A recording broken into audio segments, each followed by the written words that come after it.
Yeah.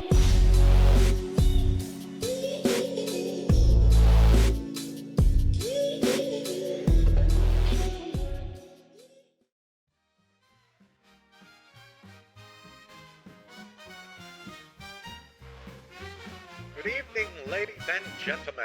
Welcome to the 3G Theater, where the magic of the silver screen meets the charm of Fallout.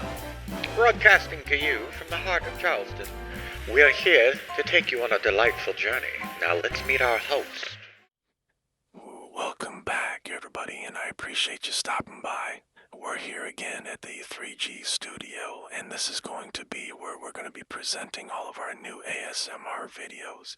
And I'm just kidding. Actually, I'm reviewing a headset. It's the Logitech A50, and we'll get into that in another video, but that's why the voice is different.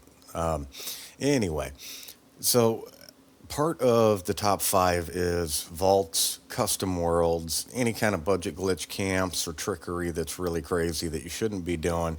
We have a separate category for that stuff, and it's inspiring. That's why we want to show it. But much like other hosts and things like that, we don't get enough submissions for vaults and stuff like that we can actually do a dedicated top 5. And they kind of get pushed under the rug, and I don't want that to be the case. So when we get a really phenomenal one, I'm going to be taking you guys on a little top 5 air quote showcase. And that way you can see the amazing work that these people do. Now, this one is by the Flailing Fox. Get over there, like and sub them, please. And let's get into this build. All right, so I'm going to have to talk kind of quick for you guys here because there's a lot going on. So if you don't know, a lot of people, may not have Fallout First or had the experience of building in a custom world. Like those are columns that are out there in the front. Okay. Now there is a button in custom that you can shut off collision. And then no, it does not work perfect. It does not mean that you can just shove any item into another object and not have problems, but it definitely loosens up the building restrictions. So they may have been able to place those columns that are actually integrated into the wall itself on the front here. They may have been able to just set those there. We don't know. Or they may have had to destroy the wall. You have to try this stuff to see if it's going to work. But it loosens up the restrictions a whole heck of a lot. And I'm hoping that this is the building system since it's already implemented. I'm hoping that this transfers over to the adventure mode because we're going to see some crazy builds if that's the case. But this is absolutely beautiful. I love this. It's got double roofs on there at the very top. The lighting's really, really good. It's got all the proper spots highlighted to showcase the camp. It's very good.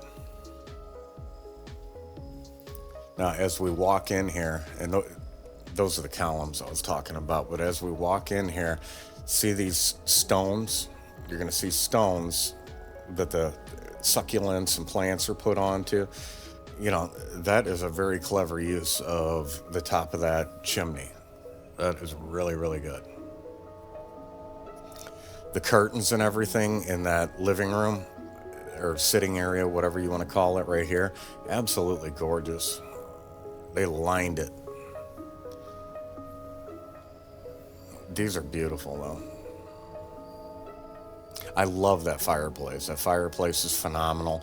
And around that couch, next time it shows it, pay attention. There's wood tables that are merged down, and it gives it a wood border around the couch that looks great. Obviously, these are benches that make a really fantastic shelf. And then these flower boxes, that is a shelf that normally sits on the floor, but very clever use of it. I've seen that before. It looks great. You can hide lights in them really easy. There's that wood around the couch I was talking about. Absolutely gorgeous build though. And this is one of the best things about Custom World. You can build stuff like this, and there's even a setting where you can shut it off and it doesn't cost you any resources. You can build this stuff for free. This upper portion right here where you're seeing that stone, that is a wall that's been floated upward. I love the bathroom sink look with the stone, and then adding that cabinet in there, the cabinetry to simulate doors. Very, very well done. I had recently discovered Flailing Fox through Humble Trav. He'd suggested that I check them out, and I have no regrets, obviously. You can see why I would have no regrets checking them out. The bench work, all the cabinetry around that hot tub area, it's gorgeous. But there's a lot of stuff like this that we just cannot do in adventure mode. And I really do hope that this stuff, this building system in particular, since it's already implemented in the game, they don't have to do anything crazy. They can just transfer it right over to adventure mode. And I'm really hoping that they do that. And no, we're not going to get the increased budget, most likely. We're not going to get the increased height or the increased radius. And I'm okay with that. If we got the tools, though, and the functionality of this, it's going to open it up for a lot of people who don't know the trickery. And even the ones who do, it's going to give them even more options to actually push their building to the next level. So I really hope that they do implement that. It would be phenomenal. But this camp's beautiful. This is gorgeous. I absolutely love this. I would love just to walk around and peek at everything. It's always so much better when you actually visit the camp firsthand, because no matter how good you are at video, it does not do any build justice. Not when you can take your time and walk around and see all the detail work. But absolutely fantastic job, the Flailing Fox. Get over there, please give them a like and a sub. And while you're at it, I had like 4,000 something people view my stuff last week that aren't subbed to me. Now, please hit that sub, and that way I can grow this channel also. That's the whole goal here, is to be able to have a resource where I can create more content, better content, because this is seriously, it's a full-time freaking job at this point. And, you know, I need to figure out what I'm going to do. Am I going to keep going down this path, or do I need to just stop what I'm doing? So, I love you guys. I will see you in the next one. Hit that like, subscribe. I love you.